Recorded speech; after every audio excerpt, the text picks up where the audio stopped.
Hey everyone, it's Sean back in their video, and I just wanted to go over the recent patch notes for April 13th. We got a new character, new battle pass. Let's dive into it.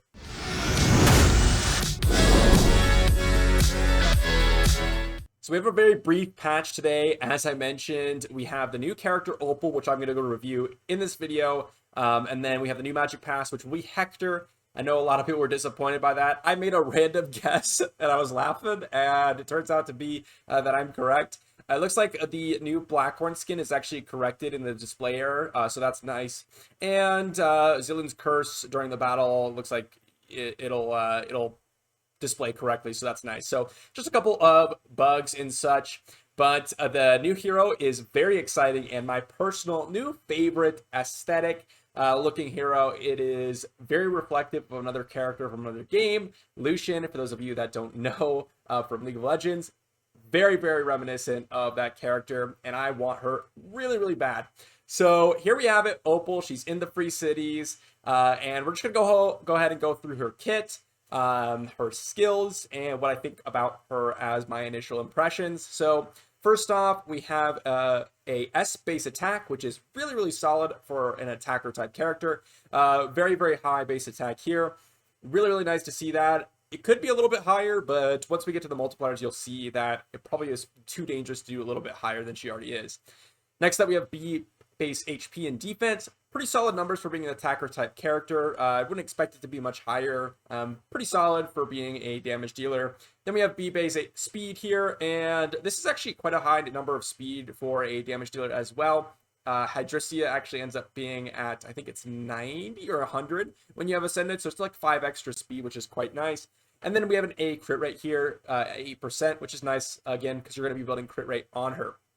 So overall, the base stats are pretty average to slightly above average for an attacker type unit. Definitely on average for a legendary, but really it's so much more exciting when we dive into the abilities here. So this one, we're going to start off with the trait here because it's very, very important to know the trait before you dive into the abilities. So first off, basic ability strength scales with rage. This character gains significant rage from repeated attacks on the same target.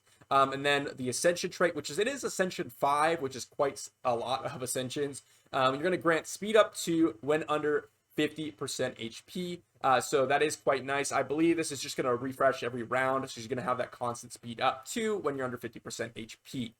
Then we have the basic here, and the basic on the first kind of tier, it's going to deal 100% damage and remove a negative effect and grant 1 rage. That's pretty big. Dispel on basic is nice, although you're probably not going to want to build focus on her. The second tier is going to be 130% damage. The third tier is going to be 160% damage, and the fourth tier is going to deal 200% damage. So it's important to note you're going to be granting yourself rage, and then once you get to the max tier, you're going to remove all of your rage and go back down to that first basic. So 200% damage on a basic is huge, and it's also important to note when we get to the rest of our skills that you're going to be using this basic all the time.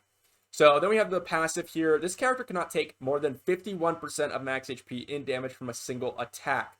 Now this passive here is pretty big. It's pretty big because for those of you that have played Raid, you know how strong Rhodos is and how strong that passive is. And this passive is very reminiscent of that. You don't get a bonus turn when you hit that 51%, but this is big. It allows her to be basically survive 1 nuke no matter what. Very, very nice passive here, especially for dungeons. If you want to go ahead and abuse Ashe and just completely negate the huge cannon that the Ashe will do with the imps are up, this could absolutely be used for that. And there's a lot of other uses of this, but definitely a very, very good passive for a damage dealer. Then we have the special here, or the ultimate, and that is 200% damage and grants joint attack for 1 turn, and it extends joint attack for 1 turn upon the defeat of any enemy.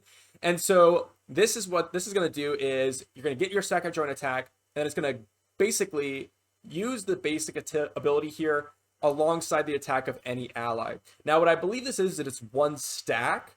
So it's not like, okay, here's the joint attack, and then everyone goes, and then she's joint attacking with everyone. I don't think that's how that works. I think it's 1 stack. When we go ahead and test, we'll see if it is, okay, you're going to joint attack with every single character. That's kind of absurd and very, very strong. I already think she's very strong, but she looks like it's just going to be 1 joint attack for 1 stack. 200% damage on the multiplier is very, very nice. Now, where do I see her being used? Well, first off, Arena seems very, very plausible for her with this passive and high single target damage. She has water, which is a little unfortunate because you don't want to go against those Yolanas and Mythasias. But I think more importantly, she's actually going to be a replacement for Santis in Ash. I think she has enough damage to go ahead and out damage the poisons from Santis. And the reason why I think that is because Santis doesn't normally get proc of her passive on Ash Boss because he gets multiple turns. So she can only get one poison out every turn, and that's only 3% damage per turn, or 6% damage realistically after the two ticks go off. And I think that this character could do more than 6% damage per turn with this increasing scaling basic, the join attacks, and the special ability here, while also being quite tanky with that passive. So I think that's going to be her main place is Ash. Although I don't think she's an absurdly great character. I think she does have a place, which is something that I couldn't say about Bulin, honestly. And I couldn't really say about Garel either, although Garel did end up becoming an pretty good arena defense character. I think that this character can be used in some PvE content, and I'm excited to hopefully test her. I do want some access to see if I can test her, but unfortunately that's not the case right now. And she is definitely the coolest looking character in my opinion. I'm a big sucker for the gunslinger type units, especially when they're moving around like crazy like that. Definitely my style of character. So let me know what you think about Opal here, and if you're excited to pull her, if you're going to pull her, let me know. I already did, and I'll probably do a compilation video of me trying to pull her over and over and over again, and see if I ended up getting her. So that'll be it for this video, and I'll see you for the next one.